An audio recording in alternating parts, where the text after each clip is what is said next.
Good afternoon. This is All India Radio and I'm Anuja Kumar with the Midday News.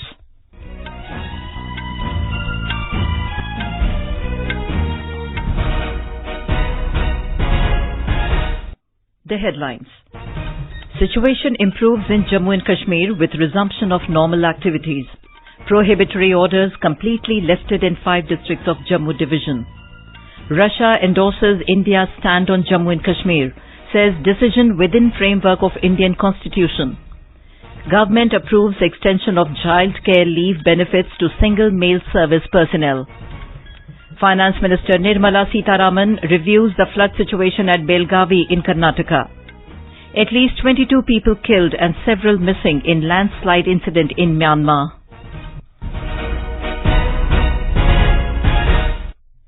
In Jammu and Kashmir, situation has improved with resumption of normal activities.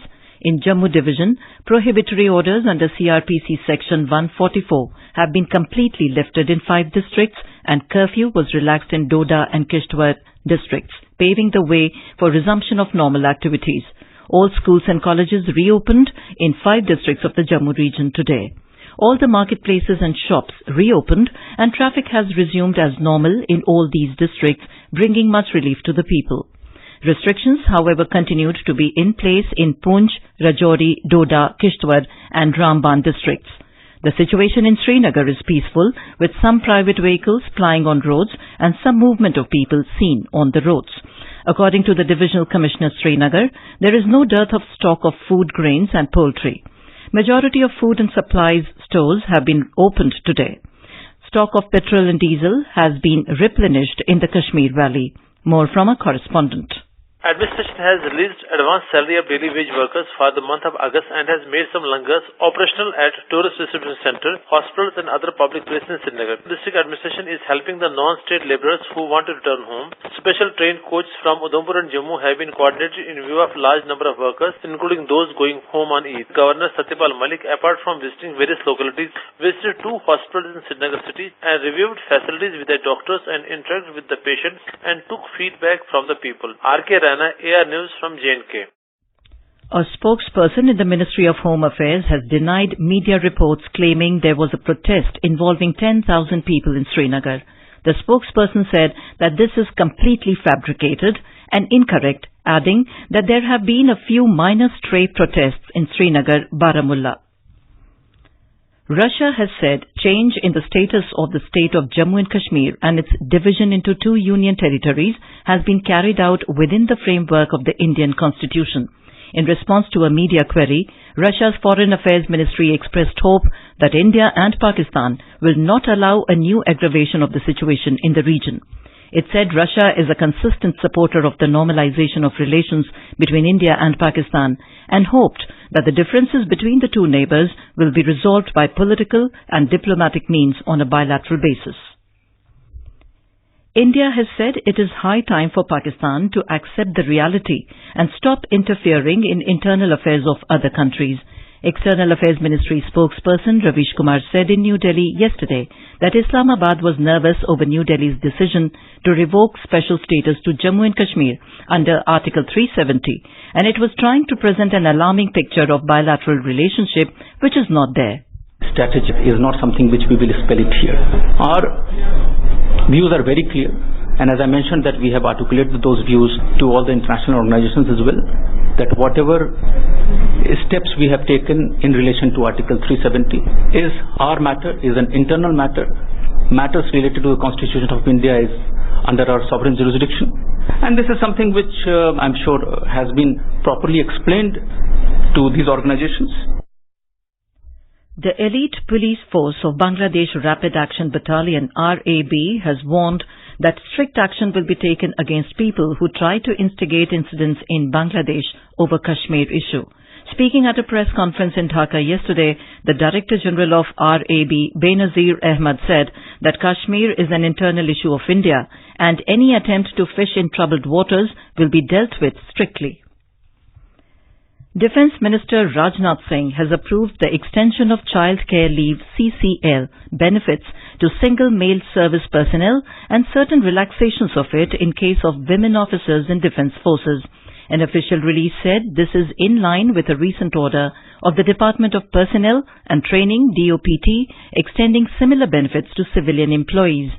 Presently, CCL is being granted to women officers in defence forces. Recently, DOPT has made certain amendments for grant of CCL to civilian employees, whereby the CCL granted to women employees till now has been extended to single male government servants also. The age limit of 22 years prescribed earlier in the case of a child with 40% disability has been removed for the purpose of availing CCL. Further, the minimum period of CCL that can be availed at a time has been reduced to 5 days instead of 15 days. Two senior Samajwadi Party leaders, Surendra Singh Nagar and Sanjay Seth, today joined the BJP. BJP National General Secretary Bhupendra Yadav welcomed them at party headquarters in New Delhi. Earlier, both the leaders had resigned from Rajya Sabha. This is All India Radio giving you the news. For quick news updates round the clock, follow us on Twitter at AIR News Alerts. Union Finance Minister Nirmala Sitharaman reached Karnataka today and reviewed the situation in the rain and flood-hit areas of Belagavi and Bagalkot. Visiting the calamity-hit Belagavi, she assured the victims of flood of all assistance from the central government. Addressing media persons in Bengaluru, Chief Minister B.S. Yediyurappa said that the rain fury in Karnataka has killed 24 people, displacing 2 to 4 lakh people in 1,024 villages across 80 talukas in 16 districts. More from our correspondent. Chief Minister Yediyurappa informed that he'll tour in the south of the state where rain and flood have played havoc. 5 teams of MPs and MLAs are assigned the responsibility of looking into assessing the damages. Chief Minister has appealed to corporate sector and philanthropists to donate liberally towards relief measures. He said some of the villages besides river sites have to be shifted completely. In 20 NDRF, 11 Army, 5 Navy and 4 Air Force teams continue to evacuate the distressed and supply essential supplies to the stranded. Sudhindra, AIR News, Bengaluru. In Kerala, rescue and relief operations are on war footing in rain-ravaged areas. Red alert has been issued in 8 districts. A report. In heavy rain and landslides, 42 people died as per official sources. Over 1 lakh people are in various relief camps in the state. In the last 2 days, 80 landslides from 8 districts are being reported. Defence, Coast Guards, Central State Disaster Forces, fishermen, public volunteers are actively involved in shifting people from disaster-hit areas to safer zones. Chief Minister Pinarayi Vijayan urged people to stand together to overcome the difficult phase. Mayusha for AR News from Thiruvananthapuram. The flood situation in Kolhapur and Sangli districts of western Maharashtra showed signs of improvement today as water started to recede from inundated areas. Officials said the situation is likely to improve further as rain has stopped in the district. The relief and rescue operation is still on in the flooded areas and stranded people are being shifted to safer locations. A defense statement said that a total of 26 Navy teams with 110 personnel and 26 boats have been deployed in Kolhapur and Sangli districts. In Gujarat, 4 persons, including 1 girl, were killed and 5 others injured when a 3-story building collapsed in Nadyad in Kheda district. The incident took place last night in Pragati Nagar area of Nadyad city following heavy rain. According to police, total 9 people were trapped under the debris, out of which 4 persons died while 5 sustained injuries.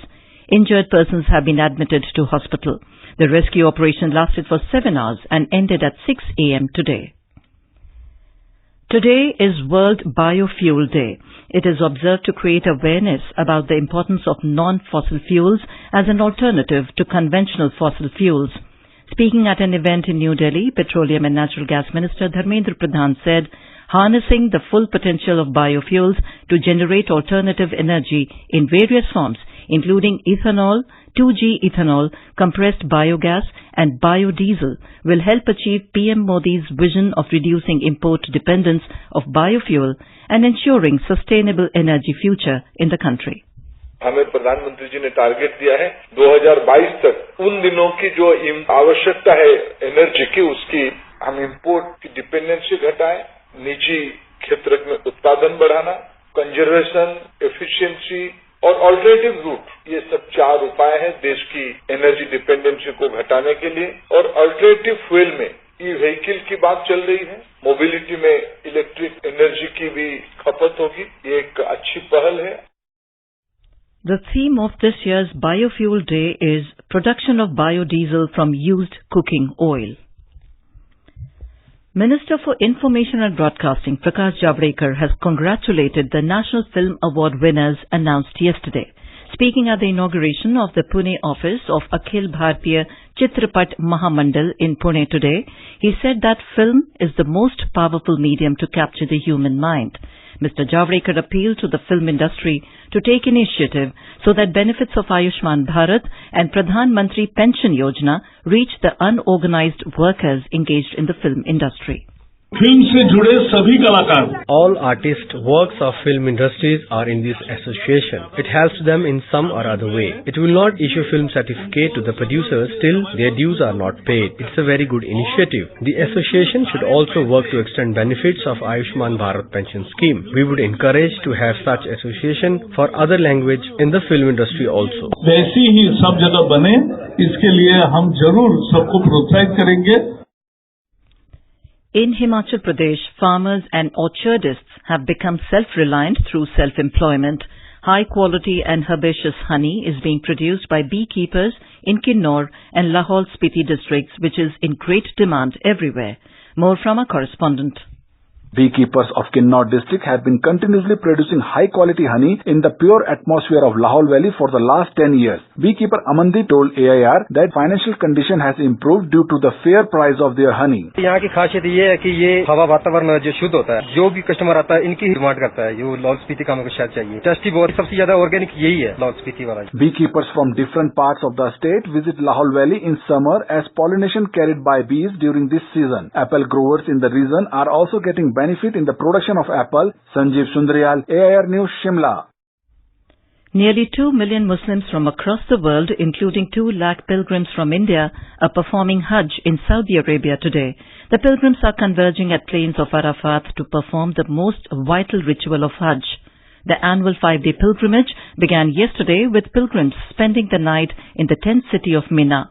They are now moving to plains of Arafat, where they will spend the day praying and asking for God's forgiveness.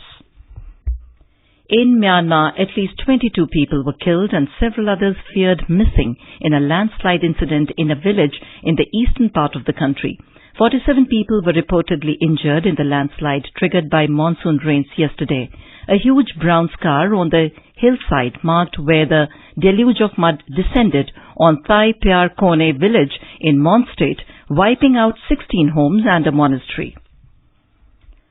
North Korea conducted new missile tests, firing 2 missiles into the sea today.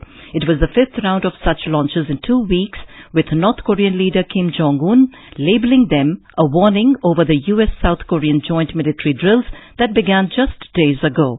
South Korean military in a statement said the missiles are thought to be short-range ballistic missiles. In tennis, India's Rohan Bopanna and his Canadian partner Denis Shapovalov progressed to the men's doubles semi-final event at the ATP Montreal Masters today. They got a walkover in their quarter-final clash against France's Benoit Paire and Swiss Stan Wawrinka at Montreal. Bopanna and Shapovalov will now face the Dutch duo of Robin Haas and Wesley Koolhof in the semi-final. And now, before we end the bulletin, the headlines once again. Situation improves in Jammu and Kashmir with resumption of normal activities. Prohibitory orders completely lifted in 5 districts of Jammu division. Russia endorses India's stand on Jammu and Kashmir, says decision within framework of Indian Constitution. Government approves extension of child care leave benefits to single male service personnel. Finance Minister Nirmala Sitharaman reviews the flood situation at Belagavi in Karnataka. At least 22 people killed and several missing in landslide incident in Myanmar. For details of these stories and more, log on to our website www.newsonair.com. And with that, we end the Midday News.